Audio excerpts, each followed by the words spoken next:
Let's go to our last topic, that is decision making. This decision making is related to short-term decisions. First of all, managers must decide what products to sell, whether to make or buy some components part, what prices to charge, what distribution channels to use, whether to accept special orders at special prices, and so forth. Making such decisions is complicated by numerous alternatives and massive amounts of data, only some of which may be relevant. So, it's important to know that on this cycle of decision making, we have to stay focused on relevant information. What are the relevant costs? Costs can be eliminated in whole or in part by choosing one alternative over another are avoidable costs. Avoidable costs are relevant costs. Unavoidable costs are never relevant and include sunk cost. Sunk cost is a cost that has already been incurred and cannot be avoided regardless of what a manager decided to do. For example, if I have the building leasing payment, yeah, and the leasing contract is for 5 years, that is a sunk cost because if I'm trying to make a decision on short-term decision, for example, on a short-term issue, it's not relevant that the cost of the rent of my building. Why? Because no matter what it's the decision I made, that cost will be incurred, so it's irrelevant for the decision. Another one is the future cost. The future costs that do not differ between the alternatives are also avoidable costs.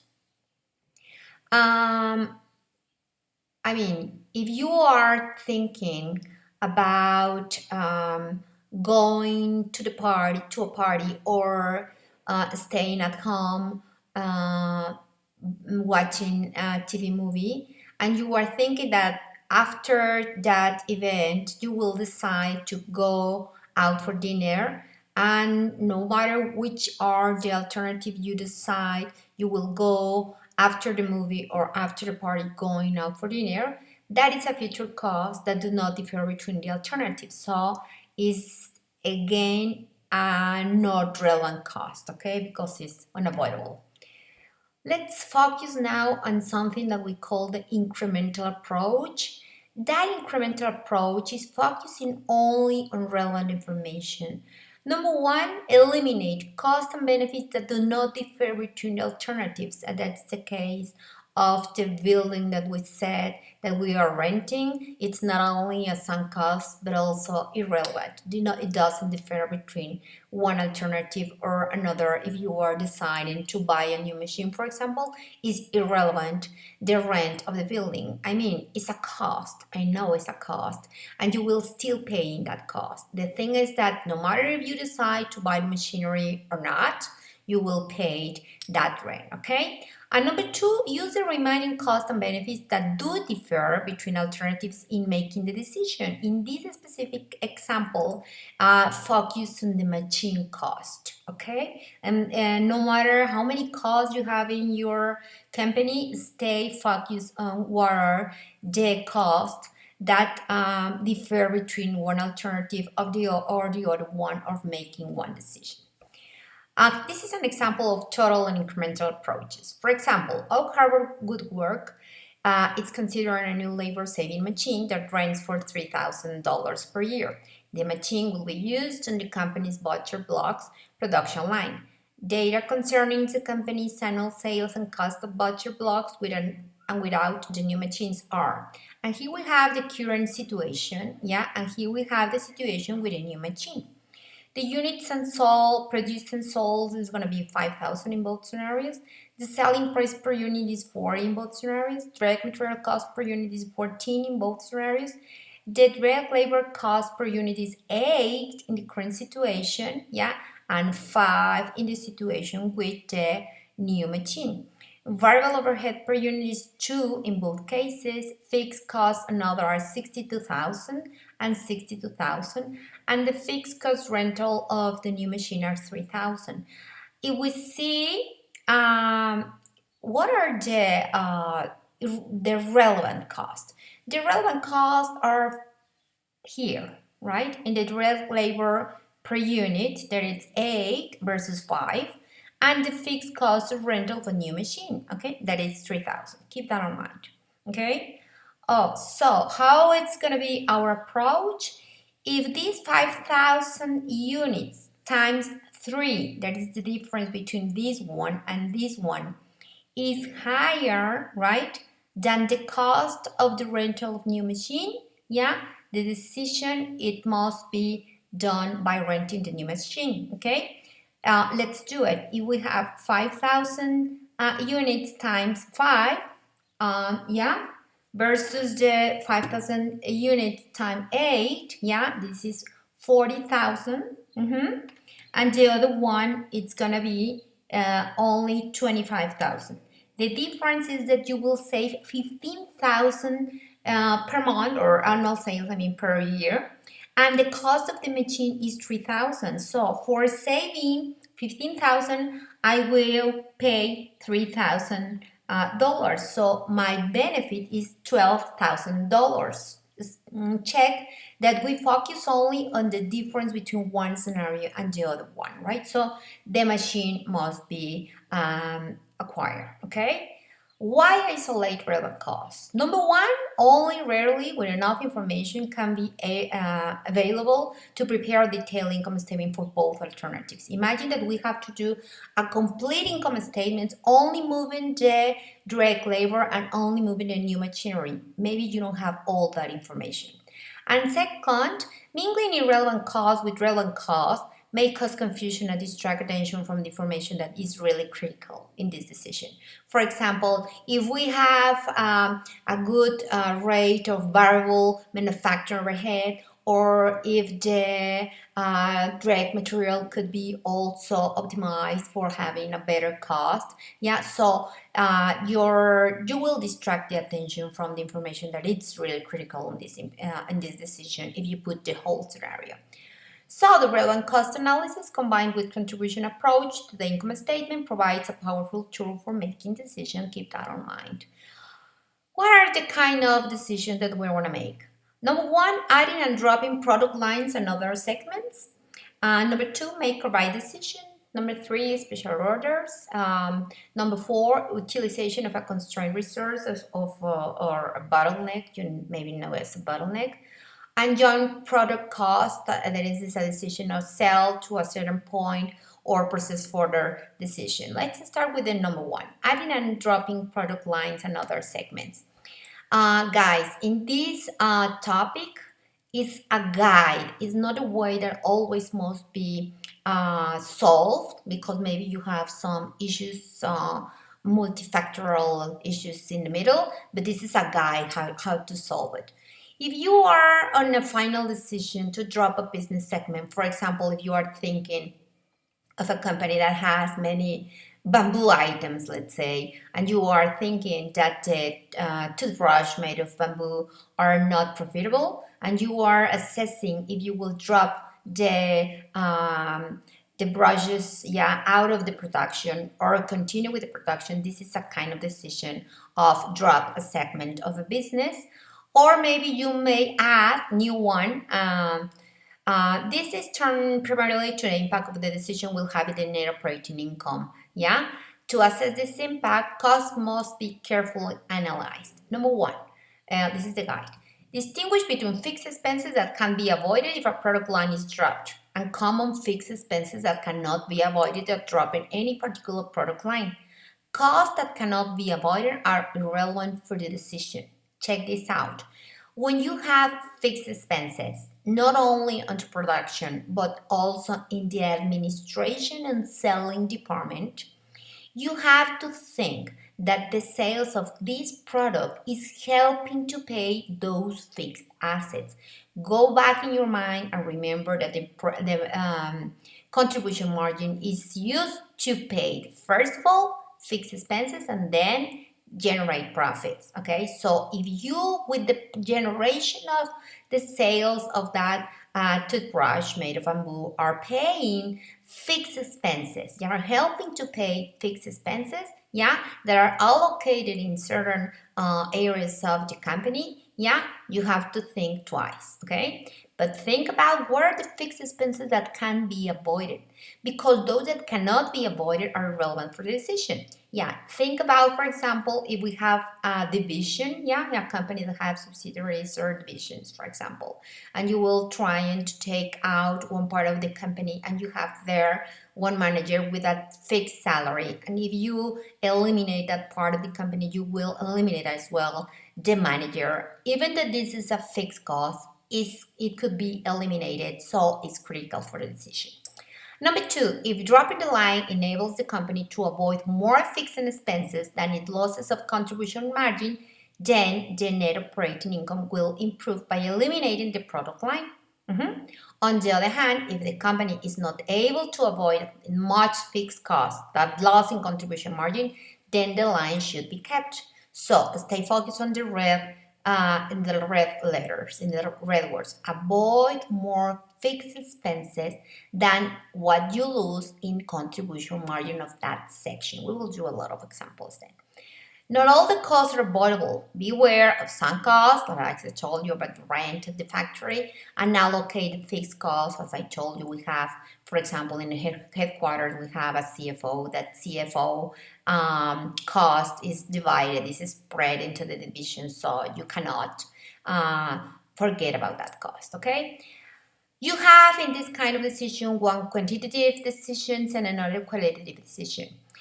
These are the additional considerations to take into account when you are making this kind of decision. In this kind of decision, you have to think if that product that you will eliminate, of that segment of the business that you are eliminated, serves like a magnet to attract customers that buy you more products that you have in your catalog. Okay, take that into account. Then we have the make or buy decision. Make or buy decision is related to if you have an integrated company, for example, if you have an integrated company, it says that in which control the activities of the value of the chain from producing raw materials right up the final distribution of finished good and after sales service. Other companies are content to integrate on a smaller scale by purchasing many of the parts and material that go into their finished goods. A decision to carry out one of the activities in the value chain internally rather than to buy external from supplier is called a make or buy decision. What is the guide to know if I need to buy or make one part of my production? Number one, stay focused again on relevant cost. And the cost that differs between alternative consists on the cost that could be avoided by purchasing the part from outside supplier. This analysis is made on total base cost. If the cost that can be avoided is lower than the price that the suppliers gives you, taking about per unit basis, then the company should continue to manufacture its own part. Beware again with some costs, especially depreciation of the machinery that is used to manufacture the part. If the machinery could not be used for something else or has a salvage value, that salvage value is that you may go out to the market and sell it. Okay, the cost of depreciation added to the unit cost of manufacturing is not avoidable and it's not relevant. Okay, again, beware of allocated costs that cannot be avoided.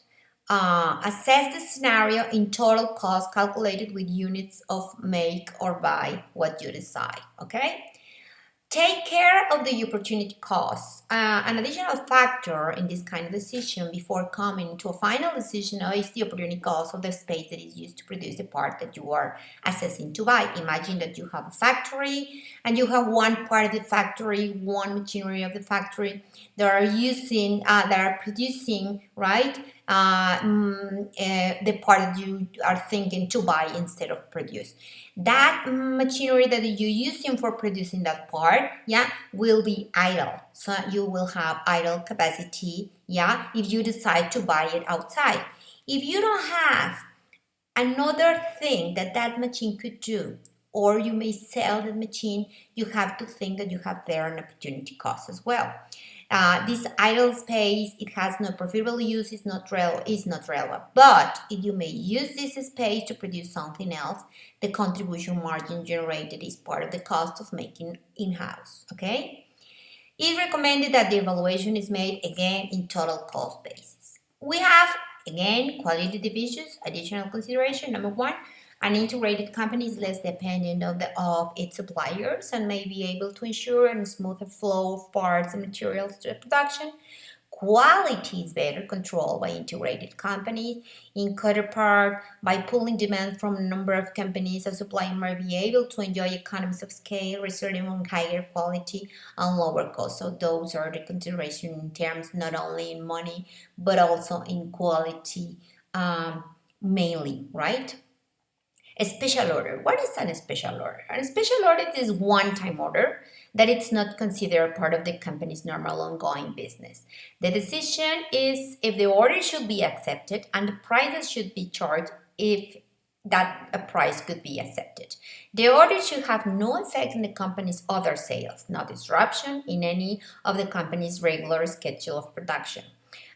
For example, if I'm producing, go again to the bamboo factory. If you are thinking that maybe Colgate is moving to the bamboo toothbrushes, yeah, and it's asking you for testing the market, yeah, if you could do million of toothbrushes, yeah, maybe you will consider, because Colgate will wanna ask you, yeah, for a lower price than the regular selling price that you have, right? But it's a bunch of toothbrushes, so maybe you may consider it as a special order. Okay.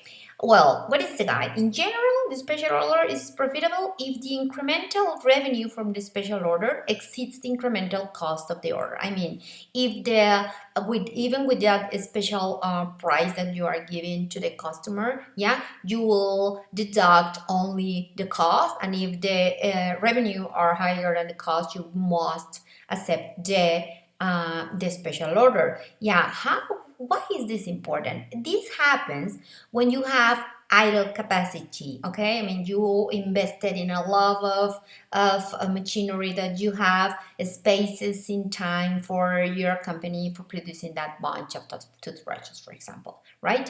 So if you have idle capacity, yeah, and you have the people like very relaxed, mainly taking now the production of your company, and they may produce a little bit more, right? Maybe you should accept this order. Why? Because in many cases it only impacts the variable cost, and the fixed costs are already there. Okay.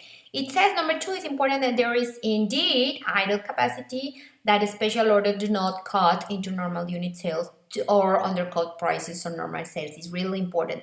Do never accept a special order if you have your production, yeah, to the top, right? Is the most important. Your regular customers are the most important. This is my favorite. This is the utilization of a constrained resource. What we call is a bottleneck. Let's go for the definition. When a limited resource of some kind of restriction the company ability to satisfy demand, the company has a constraint. Okay. For example, floor space in the store, machine hours, labor hours in the factory. Because of that, managers must decide which product or services should be cut back. In other words, managers must decide which product made the best use of the constrained resource. The process that is limiting the overall input is called the bottleneck. And it's the constraint. Imagine that you have, for example, you have a lot of products to be sold, right? And you have only a reduced space in your showroom, so you have to decide that floor space in the store how will be used, right? The main idea, it seems the guide is seems obvious that you have to favor the product with a higher contribution margin, of course, but it's not quite correct. Favor the product with higher contribution margin per unit of the constrained resource, and put that in red, please. The favorite product with higher contribution margin per unit of the constrained resource, it's the correct approach of maximizing net operating income. Fixed costs are usually unaffected by such choices, okay? Number one, we have here, for example, we have Pannier, right? Mountain Pannier, Touring Pannier, and we have the selling price per unit. We saw that the Touring Pannier is higher than the selling price per unit of a Mountain Pannier, right? You have variable cost, contribution margin ratio, and you have one constraint reason that is the stitching machine, right? That's your bottleneck. And you have what is required here, I'm sorry, is that you need 1 minute for producing the Touring Pannier and 2 minutes to produce the Mountain Pannier, okay? So you have to calculate the contribution margin per unit of the stitching machine. And you see that no matter that the contribution margin of the Touring Pannier is lower, not only in money but also as in percentage, is higher by because it uses less time in the stitching machine, right? So the contribution margin per unit is lower in the Touring Pannier, so you need to produce better Touring Pannier, okay? The additional contribution margin per hour, I mean, is, I'm sorry, is this 15 times 30, that you have 30, yeah, that is these 2 minutes, right? In an hour, right? Is you have per hour $450, and if you produces more that you, because you only use a minute, you may produce 60 instead, and the contribution margin of 12 per unit is going to lead you to 720. So that's why the correct application of this is to favor the product with higher contribution margin per unit of the constrained resource.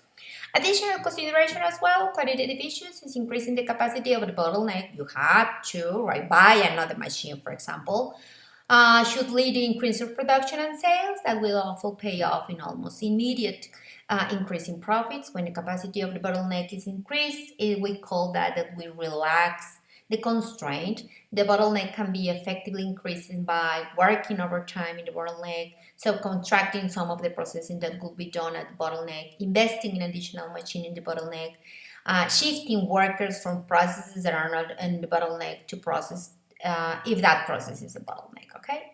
And we have the last kind of decision, that is the joint product cost. When you have in some industry, especially chemical industry, a number of end products are produced from a single raw material input.